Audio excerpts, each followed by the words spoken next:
Halo,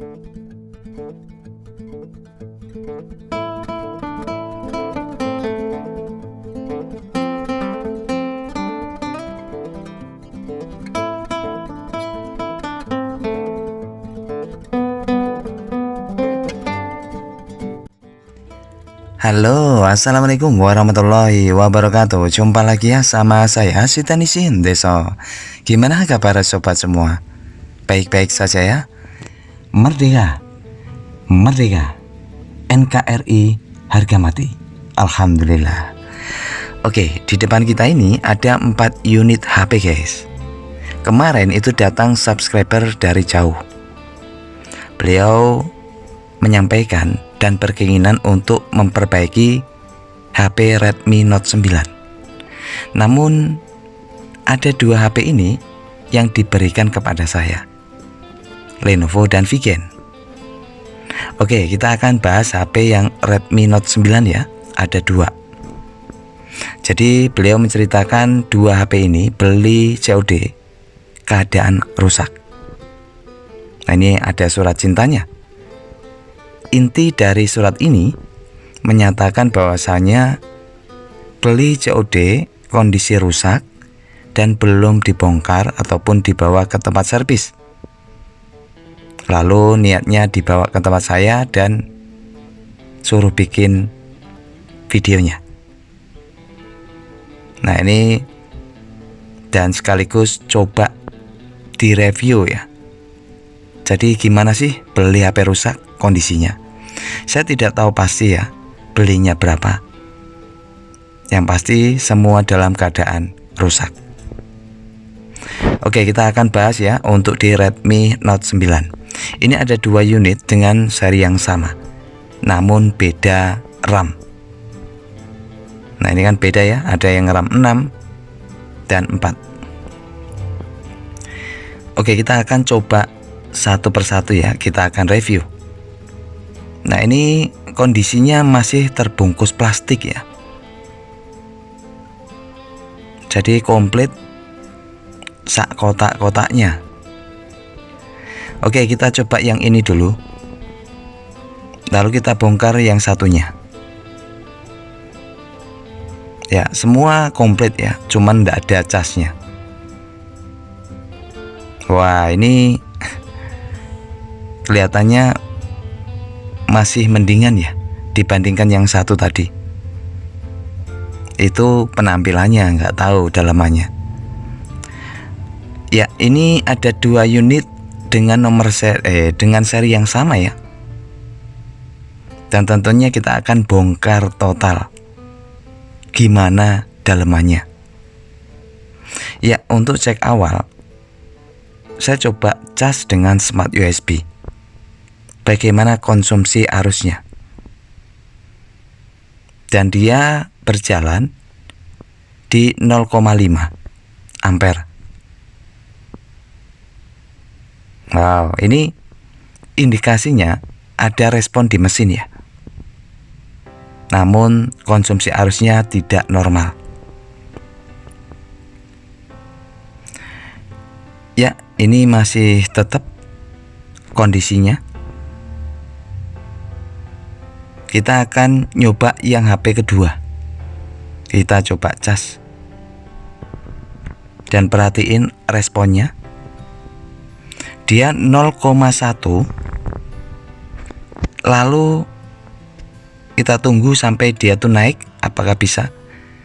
Sampai dengan naik ya. Jadi prosesnya dia naik sama dengan 0,5. Kadang 0,7. Ini bukan konsumsi arus normal. Kalau normal dia kurang lebih minimal 0,9 atau 1 ampere. Oke, ini sudah kita coba analisa ya. Kita akan bongkar yang HP pertamanya, yang ini dulu. Ini kalau secara fisik saya melihat ya wajar aja ya. Jadi wow, ini saya tidak dapati apa ya, baut-baut ya. hanya berapa biji aja bautnya, supaya ngancing aja. Berarti ini sudah pernah diupayakan namun tidak berhasil, mungkin terus dijual rusak ya. Dan ini juga kondisinya bisa diperhatiin ya, sudah terbongkar habis.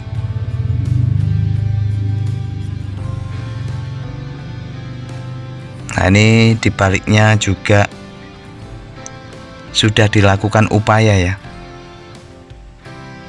Jadi untuk pembelian HP minus ya, kita tentu dari awal sudah tahu ya kalau HP rusak.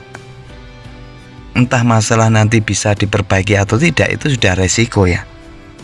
Contohnya di HP ini saya melihat beberapa komponen itu ada yang hilang ya. Jadi sudah tidak utuh lagi.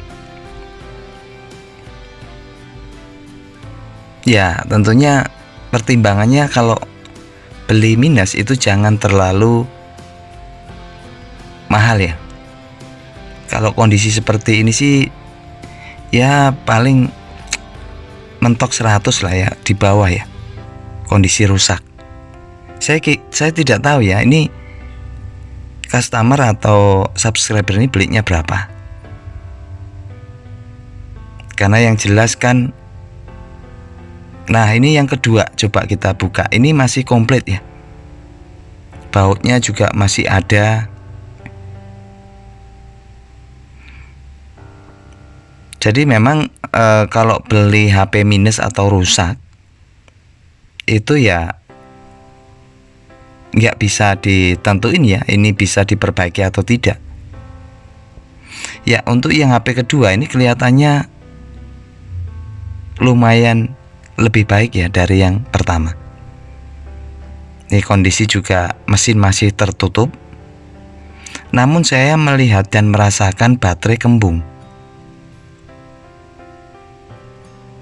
Nah, ini kan kelihatan seperti baterai itu ada terisi angin ya. Ya, jadi kalau dilihat kondisi baterai, kemungkinan besar HP ini kongslet yang menyebabkan baterai jadi kembung. Mungkin faktornya bisa terjadi karena X masuk air. Ini tentunya kita belum tahu ya, karena ini kita baru bongkar sebagian. Yang jelas dipastiin baterai sudah kembung. Nah, ini saya akan copot dulu baterainya.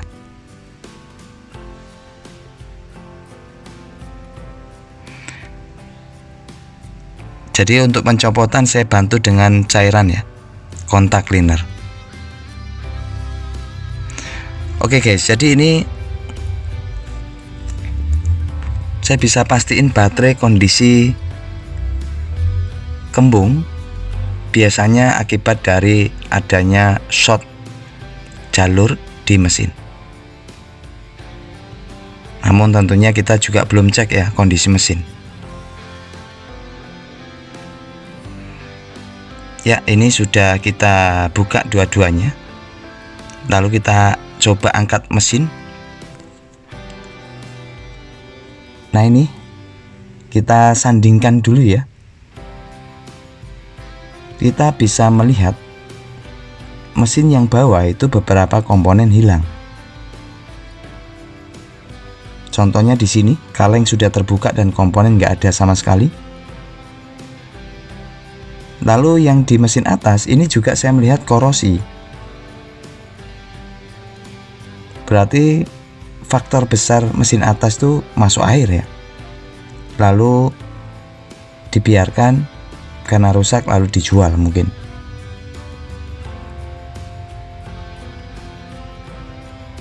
Ya, ini kita coba untuk yang mesin masih utuh ya. Jadi yang masih ada penutupnya, namun baterainya kembung. Kita akan coba dulu mesin dalam keadaan normal atau tidak. Artinya normal itu bukan berarti hidup ya.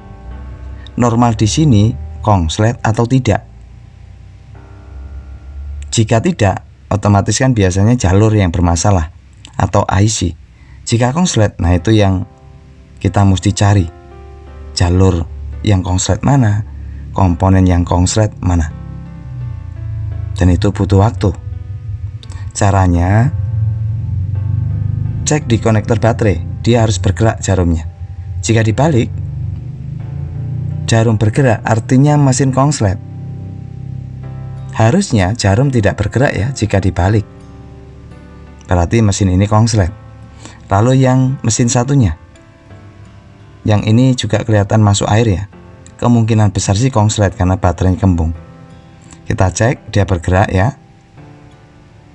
Dibalik, jarum diam itu normal. Jarum bergerak berarti konslet. Perhatiin konsletnya tinggi banget. Berarti mesin dua-duanya ini dalam keadaan short atau konslet. Sekarang kita akan pastiin dengan pengukuran analisa power supply. Caranya kita cari dulu jalur VBAT. Biasanya ada kode VBAT ya. Tambahin dulu flux ya. Lalu siapin solder yang panas. Lalu solder saja ya di flux itu, di pin test point kodenya VBAT. Ya seperti ini. Lalu sambungkan timahnya. Ya tujuannya dibikin begini supaya bisa jepit ya prop yang ada di power supply. Lalu untuk yang VBAT kan sudah. Untuk yang negatif atau grounding atau ground, cari yang kuningan.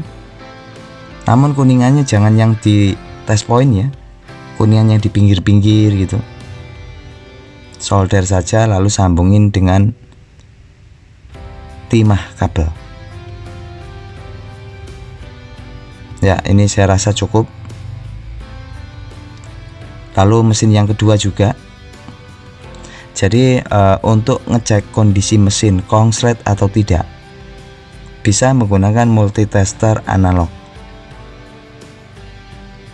Di setelan X1, positif prop positif tempelin ke konektor positif atau VBAT, yang negatif di konektor negatif.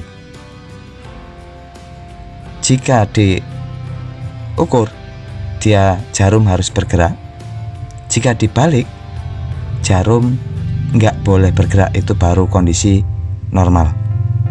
Normal di sini bukan berarti mesin nyala atau hidup ya. Normal itu artinya tidak konslet gitu. Oke, ini sudah kita pasang ya. Kita tinggal cek dengan power supply di setelan 4 volt ya.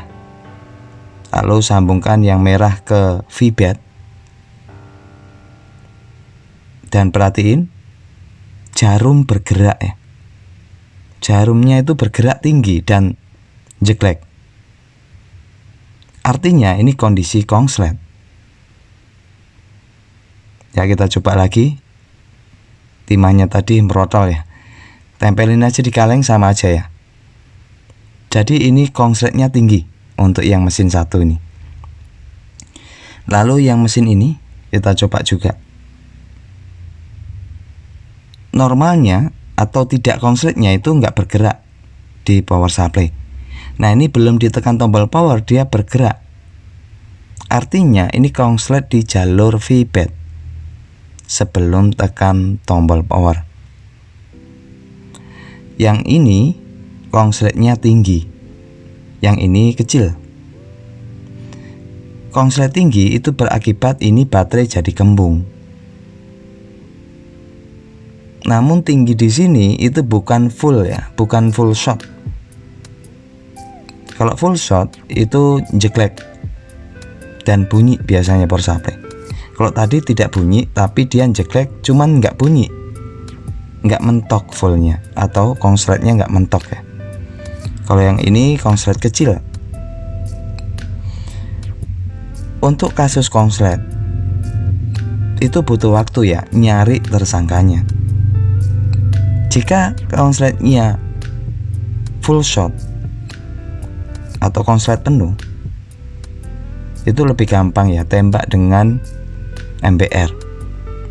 Biasanya langsung ketahuan mana yang konslet. Yang lumayan susah itu ya konslet kecil ya.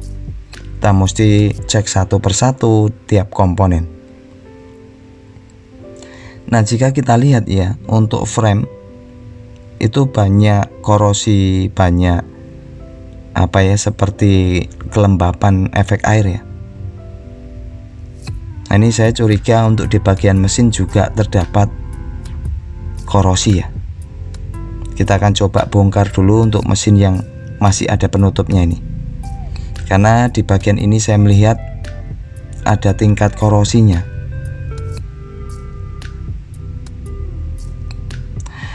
Ya, saya bersihin dengan kontak cleaner ya. Ya, tinggal disemprotkan lalu disikat-sikat begitu aja. Nah, ini masih bagian luar. Kita akan coba untuk bagian dalam. Kalau HP ini dulu pernah nyelam air, kemungkinan besar bisa masuk ya. Oh ya, ternyata betul sekali ya. Saat kita buka itu masih ada korosi di bagian dalam. Nah, ini area penting ya. Wow, ini letak dari CPU dan MMC. Wow, saya melihat ada seperti gosong ya di penutupnya. Kemungkinan besar ini ada jalur lampu sehingga mengakibatkan gosong. Kita coba urutkan ya. Nah, ini gosongnya ini letaknya dari asalnya. Oh, ini dia. Ini coil guys. Fix di sini jalur lampu ya. Oke, kita buka untuk di area sini ya. Nah, ini area IC power ya kelihatannya. Oh, gosong juga. Wow. Jadi untuk HP masuk air yang sering kena itu di bagian lampu dan IC power. Jarang sekali kena ke CPU, karena sebelum masuk ke CPU air itu sudah ngongslet dulu di area IC power.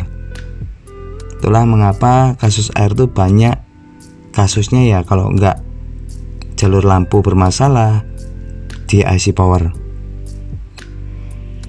Nah, ini kita mesti buka ya untuk penutup kalengnya di area IC powernya. Ya, ini saya buka menggunakan tang ya. Jadi supaya kelihatan seberapa parah tingkat korosi. Jadi untuk menghindari panas menggunakan blower, saya gunakan tang. Oke, ini sudah terbuka. Dan perhatiin tingkat korosinya, sangat memprihatinkan ya.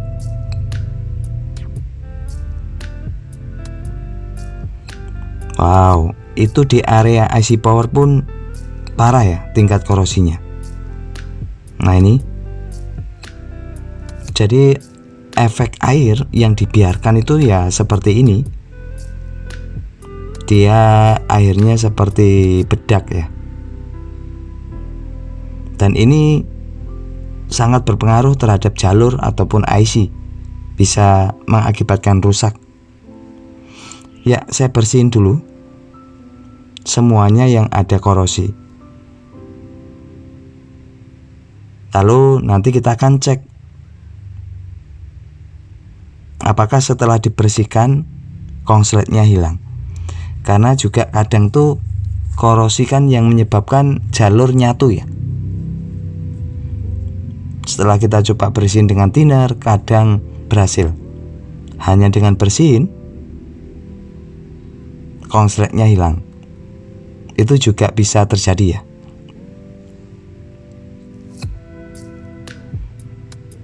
Nah, ini untuk di area lampu yang ada di jalur VBAT itu biasanya kena. Dan sudah bisa dipastiin ini pasti nyelam. Karena jika hanya kehujanan tuh enggak seperti ini ya. Ini masuk hingga ke bagian IC, hingga ke bagian komponen yang ada di dalam penutup kaleng.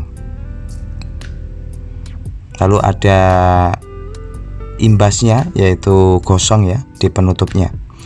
Oke, kita coba apakah konsletnya hilang.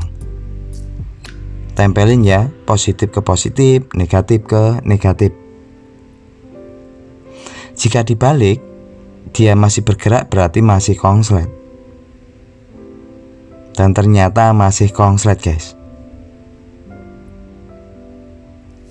Nah, ini berarti mesti pendalaman karakter ya. Maksudnya kita mesti cek satu persatu komponen. Dan itu lumayan butuh waktu. Kita mesti cek. Ya, ini saya putuskan rawat inap karena mesti cek semuanya.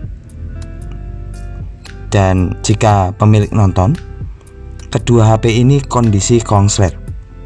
Yang satu konslet sedang, yang satu konslet kecil. Padahal yang saya harapkan konslet full atau full shot. Itu tembak MBR sudah ketemu. Oke, ini hadiah yang dikasihkan ke saya. Kita akan bahas ya, apakah HP ini masih bisa selamat. Oke, itu saja ya. Semoga bisa dijadikan manfaat. Terima kasih. Merdeka. Assalamualaikum warahmatullahi wabarakatuh.